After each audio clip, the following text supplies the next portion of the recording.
چڑھتے سورج کی سرزمین ضلع نارووال۔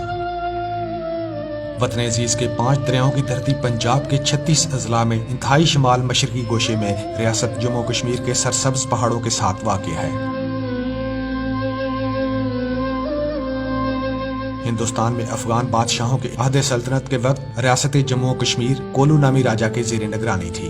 کولو راجا کے 3 بیٹے تھے جن کے نام پارو، تارو اور نارو تھے۔ نارو ان سب میں چھوٹا بیٹا تھا۔ جب ریاست کی تقسیم ہوئی تو یہ علاقہ جہاں اب نارووال شہر آباد ہے اسی چھوٹے بیٹے نارو کے حصے میں آیا۔ بڑھتی ہوئی آبادی کے پیش نظر اب یہ ضلع ہر لحاظ سے توجہ کا مرکز بن چکا ہے۔ یہ ضلع 3 تحصیلوں پر مشتمل ہے: تحصیل شکرگڑھ، تحصیل نارووال اور تحصیل ظفروال۔ برطانوی دور میں نارووال ضلع سیالکوٹ کی تحصیل ریا خاص کا ٹاؤن ہوا کرتا تھا۔ نارووال شہر تقریباً 900 سال پہلے وجود میں آیا اور 1999 میں اس کو تحصیل کا درجہ دیا گیا اور پھر 1991 میں نارووال کو ضلع کا درجہ دے دیا گیا۔ اس سے قبل یہ سیالکوٹ کا حصہ ہوا کرتا تھا۔ تینوں تحصیلوں کی یونین کونسل کی تعداد 82 ہے۔ 2017 کی مردم شماری کے مطابق نارووال کی آبادی تقریباً 17 لاکھ سے تجاوز کر چکی ہے۔ پاکستان کے اسٹینڈرڈ ٹائم کا آغاز ضلع نارووال کی تحصیل شکرگڑھ کے ایک گاؤں بڑا بھائی مسور سے لیا جاتا ہے اور یہی پاکستان کا معیاری وقت ہے۔ نارووال کے شمال مغرب میں سیالکوٹ اور بھارت کی طرف شمال میں جموں کشمیر کے ضلع کٹھوعہ سے منسلک ہے اور جنوب مشرق کی طرف بھارتی اضلاع جن میں ضلع گرداسپور، پٹھان کوٹ اور جنوب میں ضلع امرتسر واقع ہے۔ نارووال کا مکمل رقبہ 2337 مربع کلومیٹر ہے۔ نارووال شہر کی بین الاقوامی شہرت کی وجہ دربار صاحب کرتارپور صاحب ہے۔ سکھ مذہب کے بانی بابا گرو نانک نے کرتارپور کی بنیاد 1504 میں رکھی۔ یہ دریائے راوی کے کنارے پر واقع ہے۔ بابا گرو نانک دیو جی نے اپنی ساری زندگی ذات پات، رنگ و نسل اور مذاہب سے بالا تر ہو کر انسانیت کے احترام کا بنیادی سبق سکھانے میں گزار دی۔ ان کی وفات کے بعد ان کے مزار کو گنبد کی شکل میں یادگار بنا دیا گیا۔ 1947 کی تقسیم ہند میں تحصیل شکرگڑھ دریائے راوی کی دائیں جانب کرتارپور سمیت پاکستان کی حدود میں آئی اور گرداسپور تحصیل دریائے راوی کے بائیں جانب بھارت کے حصے میں چلی گئی۔ 9 نومبر 2019 جب وزیر اعظم پاکستان عمران خان نے کرتارپور راہداری کا افتتاح کیا تو اس وقت 500 زائرین کا پہلا وفد گردوارہ کی زیارت اور عمران خان کا شکریہ ادا کرنے پہنچا، جس میں Manmohan Singh, Krishan Kaur, chief minister of Punjab captain Amarinder Singh, Navjot Singh Sidhu, Sunny Deol اور مزید 150 انڈین پارلیمنٹرین شامل تھے۔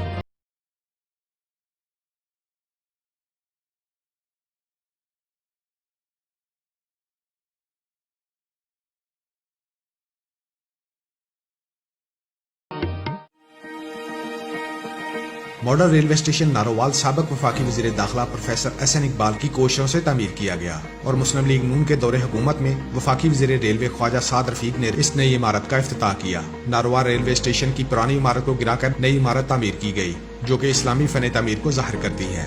اس شاندار نئی عمارت کو 539 ملین روپے کی لاگت سے تعمیر کیا گیا ہے۔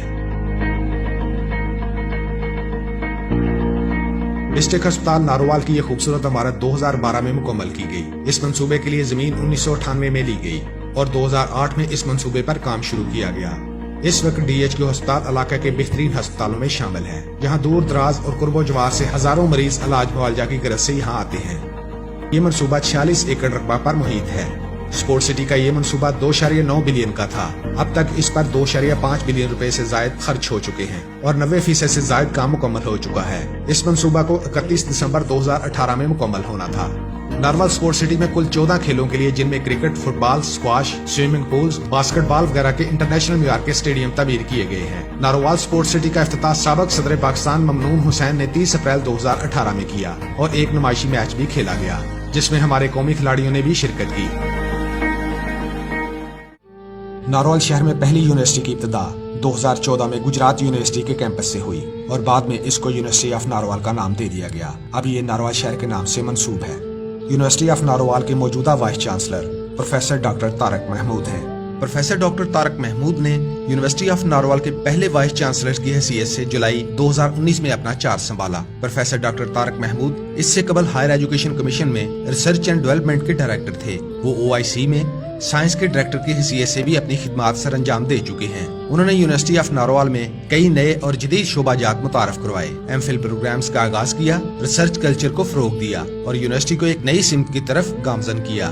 اسی کے ساتھ ساتھ university of engineering and technology کا سب کیمپس نارووال بھی اپنی خوبصورت عمارت اور بہترین ماحول کے ساتھ کئی اہم شعبہ جات میں تعلیمی خدمات فراہم کر رہا ہے۔ University of veterinary and animal sciences کا ایک کیمپس نارووال میں بھی موجود ہے۔ جو کہ وسیع رقبہ پر محیط ہے اور اینیمل سائنسز کے مختلف شعبہ جات میں معیاری تعلیم فراہم کر رہا ہے۔ ضلع نارووال کی ایک خاص پہچان اس کی بہترین شرح خواندگی ہے، جس میں تحصیل شکرگڑھ اور ظفروال کا خطہ اپنی خاص شہرت رکھتا ہے۔ نارووال شہر کی اہم شاہراہوں پر سکولز اور کالجز کی ایک بڑی تعداد اس کے علمی ماحول کی عکاس ہے۔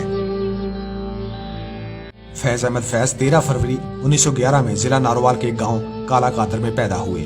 بعد ازاں اس گاؤں کا نام بدل کر فیض نگر رکھ دیا گیا اور نارووال پارک کو بھی فیض احمد فیض کے نام سے منسوب کر دیا گیا۔ فیض احمد فیض اردو زبان کے مشہور ادیبوں میں سے تھے، انقلابی شاعر اور مصنف تھے۔ فیض احمد فیض نے 20 نومبر 1984 کو لاہور میں وفات پائی۔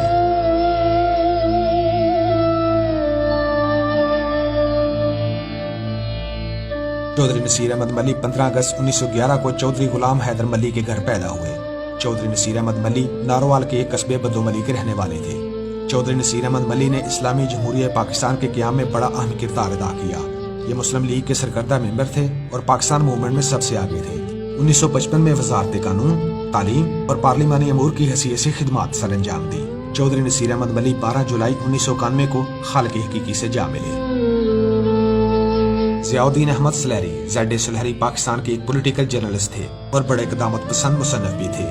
زیڈ سلیری پاکستان میں پرنٹ جرنلزم کے علم بردار بھی مانے جاتے ہیں۔ زیڈ سلیری تحصیل ظفروال کے دیالی گاؤں میں پیدا ہوئے۔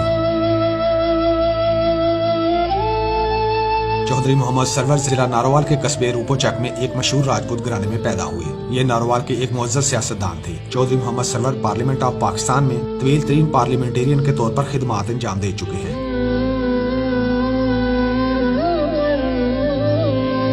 پروفیسر احسن اقبال، ان کا تعلق مسلم لیگ نون سے ہے اور یہ اپنے سیاسی کیریئر میں مختلف عہدوں پر کام کر چکے ہیں۔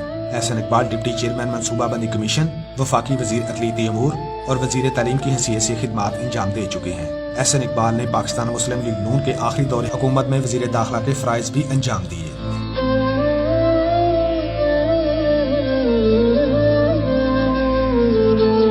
ابرار الحق ایک پاکستانی سیاستدان، نغمہ نگار اور گلوکار ہیں۔ 1995 میں ان کا پہلا البم بلو دے گھر بہت مقبول ہوا، جس کی وجہ سے انہیں کنگ آف پاکستانی پاپ کا خطاب دیا گیا۔ ابرار الحق 1998 سے نارووال اور گردونوا کے لوگوں کو صحت کی خدمات فراہم کرنے کے لیے سہارا فار لائف ٹرسٹ کو چلا رہے ہیں۔ یہ اس کے بانی اور چیئرمین ہیں۔ اب موجودہ حکومت کی جانب سے پاکستان ریڈ کریسنٹ سوسائٹی کا چیئرمین مقرر کیا گیا ہے۔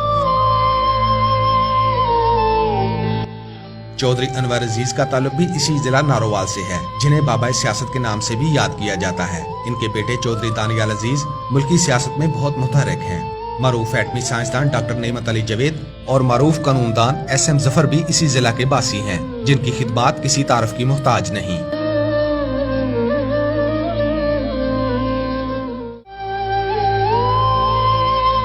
بھارتی اداکار دیوانند، شیو کمار بٹالوی، جسٹس چودھری اعجاز احمد جیسی مشہور شخصیات کا تعلق بھی نارووال سے ہے۔ مساجد میں سے نارووال شہر سے کھوکھر والے روڈ پر جاتے ہوئے راستے میں ایک نہایت دلکش اور دیدہ زیب مسجد تعمیر کی گئی ہے۔ اس کی تعمیر کا کام جنرل اسرار گھومن نے 2014 میں شروع کیا تھا، جو 2017 میں مکمل ہوا، اور اسی مسجد سے ملحقہ صوفی بزرگ صوفی نصرت صاحب کا مزار بھی ہے۔ اس مسجد کا نام مسجد نور رکھا گیا ہے۔ عظیم روحانی شخصیت حضرت پیر سید جماعت علی شاہ لاسانی کا دربار بھی اسی ضلع میں علی پور سیدہ شریف میں موجود ہے۔ پیر سید جماعت علی شاہ کا شمار پاکستان کے عظیم صوفیاء میں ہوتا ہے۔ ان کے ساتھ عقیدت اور محبت رکھنے والے لوگ نہ صرف پاکستان بلکہ دنیا کے کئی ممالک میں موجود ہیں۔ پیر سید جماعت علی شاہ نے تحریک پاکستان کے لیے اہم کردار ادا کیا۔ قیام پاکستان کے لیے ان کی گئی کوششوں کو کسی صورت بھی نظر انداز نہیں کیا جا سکتا۔ سید محمد ہاشم شاہ۔ ہاشم شاہ ایک پنجابی مصنف اور صوفی شاعر تھے، جنہوں نے سسی پنو کی کہانی کو بڑے احسن انداز میں اپنی شاعری کا موضوع بنایا، اور یہی شاعری آپ کی وجہ شہرت بن گئی۔ ان کے خاندان نے مدینہ سے ہجرت کی اور پاک و ہند کے صوبہ پنجاب کے علاقے تھرپال میں آ کر رہائش اختیار کی۔ انہوں نے 3 کہانیوں کو اپنی شاعری کا اہم ترین موضوع بنایا ہے، جس میں سسی پنو، سوہنی میوات اور شیریں فرحات شامل ہیں۔ سید محمد ہاشم شاہ کا تعلق بھی نارووال سے تھا۔